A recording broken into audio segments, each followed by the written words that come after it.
Okay, चुनावी यात्रा के दौरान हम लोग कोशिया कॉलोनी में हम लोग यहाँ पर मौजूद है। कोशिया कॉलोनी की समस्याएं क्या है? देखिए, एक बात आप लोग याद कीजिए, 2017 में जब एमसीडी का चुनाव हुआ था, तब क्या बोला गया था भारतीय जनता पार्टी की तरफ से कि जहां झुग्गी होगा वहीं मकान होगा। यहां तक कि कांग्रेस और आम आदमी पार्टी ने भी अपने अपने मैनिफेस्टो में यही डाला था कि जहां पे कच्चा मकान और वहीं पर हम पक्का मकान देंगे। याद कीजिए वो दौर जब मनोज तिवारी सांसद और भारतीय जनता पार्टी के दिल्ली प्रदेश के अध्यक्ष थे, तब उन्होंने कहा था कि हम जितने भी अनऑथराइज कॉलोनी है उसको हम पक्का करेंगे। अरे भैया, अनऑथराइज कॉलोनी वाले आपको वोट नहीं देते क्या? सवाल नंबर एक, क्या इनके पास वोटर आईडी कार्ड नहीं है क्या? सवाल नंबर दो, क्या आपके 7 सांसद यहां से जीते हैं दिल्ली के, क्या उनको वोट देकर के इन्होंने नहीं जितवाया क्या? सवाल नंबर 3, तमाम तरह के सवाल है। तो फिर इनसे इतनी नाइंसाफी क्यों होती है? क्यों ये अपना अपना पैसा लगा करके नालियां बनवाते हैं? क्यों ये अपना पैसा लगा करके घर बनवाते हैं? ये सवाल है। ये सवाल आखिर जनता किससे पूछेगी? क्या विधायक से पूछेगी, क्या एमपी से पूछेगी, या क्या काउंसलर से पूछेगी? जब एमपी के पास जाते हैं तो बोलते हैं विधायक से पूछिए जी, और जब विधायक के पास जाते हैं तो वो बोलते हैं एमपी से पूछिए जी।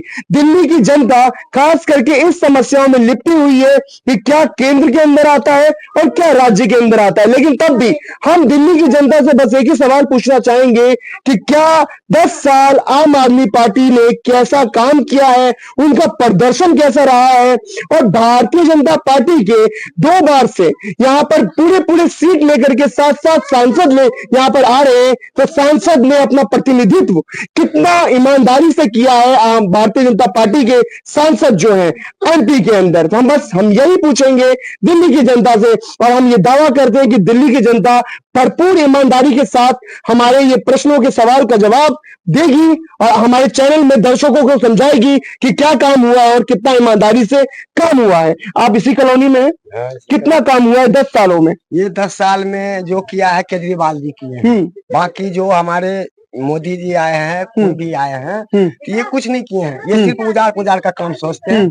बाकी हमारे विकास जो करे केजरीवाल करे, बस फ्री कर दिए, बिजली फ्री किए हैं। बाकी नाली का भी सुरक्षा के कह रहे हैं कि हम करवाएंगे, उस चीज को सड़क भी देंगे आप लोग को, मकान भी का देखेंगे कोई है टूटने फूटने का तो उसे भी मैं रोकवाएंगे इसे। तो इस सवाल लेके हमारे तो अभी साथ केजरीवाल दे रहे हैं। केजरीवाल साथ दे रहे हैं, लेकिन दिल्ली पे एक आरोप लगता है सर एक आरोप लगता है, ये लगता है कि दिल्ली के लोग मुफ्त के लालच में आकर के वोट दे देते हैं। ये सवाल कौन लगाता है? ये सवाल खड़ा करता है भारतीय जनता पार्टी। ये सवाल खड़ा करते हैं ये पार्टी, और ये पार्टी आरोप लगाते हैं केजरीवाल के सरकार के ऊपर कि ये मुफ्त की रेवड़ियां बांट रही है। क्या ये मुफ्त की रेवड़ियां बांटी जा रही है? नहीं। अगर फ्री में अगर आपको बस में यात्रा मिल रही है, बिजली मिल रही है, तो आपको कैसा लग रहा है? नहीं, बहुत बढ़िया लग रहा है।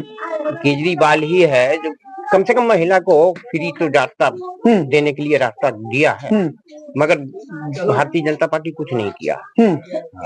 हमारा जो भी काम किया है, कम करे या ज्यादा करे, केजरीवाल ही किया। रमेश बिधूड़ी यहाँ के सांसद थे, रामवीर सिंह बिधूड़ी अब सांसद बने हैं भारतीय जनता पार्टी के। क्या लगता है इन लोगों ने आप लोगों के साथ बिल्कुल भेदभाव किया है?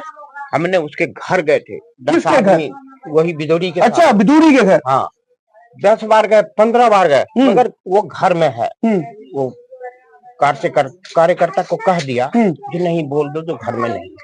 मतलब सांसद जी घर में होते हुए भी आप लोगों को मना कर दिया? बिल्कुल, होते हुए भी, ये हम गारंटी से कह रहे हैं। और हमने पता लगा जो घर में ही बैठा है, मगर वो मना कर दिया जो नहीं। अब बताइए हम लोग कहाँ जाते थे? बहुत मुसीबत झेले, तो वही केजरीवाल का आदमी हम लोग को पूछने आया। क्या आपने सांसद के कार्यकर्ता को ये नहीं बोला क्या कि हमारी कॉलोनी ने आपको ही वोट दिया है? तो कार्यकर्ता उसी के साइड बोलेगा ना, हमारे साइड थोड़े बोलेगा। नहीं बोल सकता, इसलिए कि वो उसका कार्यकर्ता है, हमारा तो है नहीं। हम तो मजदूर आदमी, हम तो अपना दुख लेके गए, मगर हमारे दुख को वो नहीं समझा। दुख को नहीं समझा। तो रामवीर सिंह बिधूड़ी दुख को समझेंगे? नहीं, वो भी तो नहीं समझा। अगर समझते तो हमको कम से कम पूछते ना, जो हाँ जी क्या चीज के लिए आए हैं। ईमानदारी से बताइए सर कि जब से आप इस कॉलोनी में रह रहे हैं, क्या भारतीय जनता पार्टी के कोई नेता यहाँ पे आया? क्या कांग्रेस का कोई नेता आया? क्या आम आदमी पार्टी का आया? नेता आया, हाँ, मगर कोई किसी ने कुछ नहीं बोला। कोई हमारे बारे में सोचा ही नहीं। भारतीय जनता पार्टी का आया था कोई नेता? हाँ, आया था जरूर। अच्छा, आया, कांग्रेस भाभी, कांग्रेस का भी आया, मगर किसी ने कोई पूछा नहीं, हमारा समस्या नहीं देखा। हाँ, क्या समस्या है, क्या है, कैसे रह रहे हो। सिर्फ वही केजरीवाल का आदमी आया था और उन्होंने ही पूछा, उसने पूछा और कहा जो भाई क्या चीज का तकलीफ है हमको बताओ, तकलीफ हमको बताइए। महिलाएं